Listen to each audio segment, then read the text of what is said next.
संजय जी, अब बात आ जाती है खरीदारी पर, क्योंकि धनतेरस पर खरीदारी का विशेष महत्व बताया गया है। शुरुआत में करता हूं झाड़ू से। जैसा कि शैलेश जी ने भी बात की है कि झाड़ू खरीदना उस दिन शुभ माना गया है, पवित्र माना जाता है, फलदायी माना जाता है। अब सवाल लोगों के जहन में आता है कि आखिर क्यों? जी, देखो झाड़ू जो है सफाई का प्रतीक है, लक्ष्मी का प्रतीक है। जी। और पोछा जो है विष्णु का प्रतीक है। तो घर के अंदर अगर आप झाड़ू को सीधा करके रखते हैं, लिटा के रखते हैं, तो शुभता का प्रतीक माना जाता है। और झाड़ू भी स्टेबिलिटी वाली लें, तिल्ले वाली झाड़ू या फूल झाड़ू दोनों ही खरीदें, जिससे कि आप अपने घर की सफाई कर सकें। क्योंकि जहां स्वच्छता होगी, सुंदरता होगी, वहां ही लक्ष्मी वास करेगी। जहां गंदगी होगी वहां लक्ष्मी का वास कभी भी नहीं होगा। तो इसलिए झाड़ू को लक्ष्मी का ही प्रतीक माना गया है। और शास्त्रों में झाड़ू, पोछा और नमक जीवन के अंदर बड़ा महत्व रखता है। क्योंकि लक्ष्मी और विष्णु क्योंकि उनकी पत्नी है, तो सफाई जो करी जाती है झाड़ू और पोछे से ही की जाती है। इसके अलावा उसमें नमक डाल दें तो आपके जीवन की सभी नेगेटिविटी जो है खत्म हो जाती है। तो इसीलिए झाड़ू का प्रयोग किया जाता है। और झाड़ू को कभी भी खड़ी अवस्था में नहीं रखते, हमेशा लिटा के रखें और झाड़ू को छुपा करके रखें। जिस प्रकार से आप धन को रखते हैं तो जी। आप लोहे की अलमारी में छुपा के रखते हैं, लॉक करके रखते हैं। लकड़ी में कभी भी धन नहीं रखते, धन व्यर्थ हो जाता है। उसी प्रकार से झाड़ू और पोछा, कोई भी अतिथि आपके घर आए वो कभी भी दिखाई देना नहीं चाहिए, क्योंकि वो छुपा होना चाहिए। वो आपके स्थिर लक्ष्मी का प्रतीक माना गया है। और घर के अंदर आता हूं आप संजय जी बैठी हुई आपके लक्ष्मी, पास, आता हूं आपके बैठी पास। हुई मैं यहाँ लक्ष्मी पर आप जी परमेश्वर जी का यहाँ पर रुख करना चाहूंगा, क्योंकि परमेश्वर जी हम तन और धन दोनों की बातें साथ साथ कर रहे हैं। अब बात आ जाती है ये जो पूरा माहौल है, इस माहौल में अब ये मजबूरी ही कह लीजिए या फिर कह लीजिए कि कुछ ऐसा सिस्टम बन गया है कि जब जब दिवाली के आसपास का माहौल होता है, प्रदूषण पूरे शहर को घेर लेता है।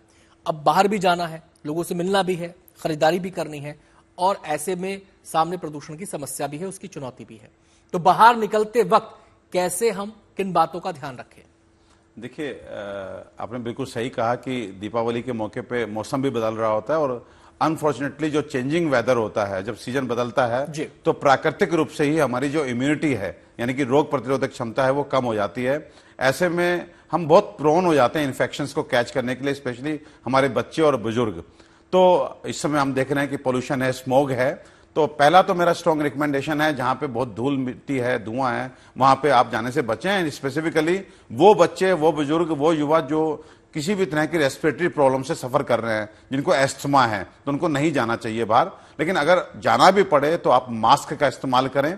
साथ में मैं हमेशा स्ट्रांगली रिकमेंड करता हूं कि आप कोई भी तेल जो आपको सूट करता है, चाहे सरसों का तेल हो, चाहे तिल का तेल है, उसे आप बाहर जाते समय नाक पे जरूर लगा करके जाएं। क्योंकि वायरसेस या जितने भी पोल्यूटेंट हैं वो नाक के रास्ते से जो हमारे गले में प्रवेश करके हमारे फेफड़ों तक पहुंच के हमें बीमार करते हैं। तो तेल लगाने से जो है वो साइंटिफिकली प्रूवन है कि काफी एलर्जेंट और इन्फेक्शियस जो हमारे माइक्रोब होते हैं वो आपके फेफड़ों तक नहीं जाते। साथ में आप क्योंकि बाहर घूम रहे हैं तो आपकी इम्यूनिटी अच्छी रहे, तो उसके लिए छोटी छोटी रेमेडीज, जैसे रात में सोते समय आप हल्दी वाला दूध का इस्तेमाल करें। वो एक तरह से बहुत अच्छा एंटीसेप्टिक है और कहीं से कोई दिक्कत भी नहीं है। बच्चे भी पी सकते हैं, बड़े भी पी सकते हैं। साथ में आप मुनक्का का सेवन करें। मुनक्का हम सब जानते हैं, बहुत सबके घरों में उपलब्ध है। अगर आप 4 दाने मुनक्का सुबह, 4 दाने मुनक्का आप भिगो करके खाते हैं तो आपको ओवरऑल आपकी इम्यूनिटी अच्छी रहती है।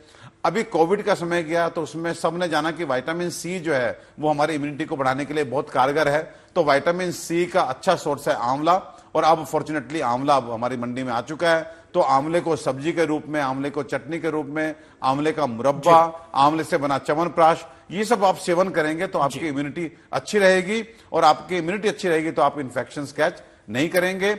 हाँ, एक चीज कहना चाहूंगा कि खुशी का मौका है, त्योहार है, तो खाने पीने पे थोड़ा सा नियंत्रण रखिए। मीठा हम लोग खाते हैं, बहुत अधिक रखी हुई मिठाइयां हम लोग खाते हैं, तो थोड़ा सा मॉडरेशन, थोड़ा सा अनुशासन रखेंगे तो मुझे लगता है कि यह त्योहार आपको खुशियां लेके आएगा, आपको बीमार नहीं करेगा।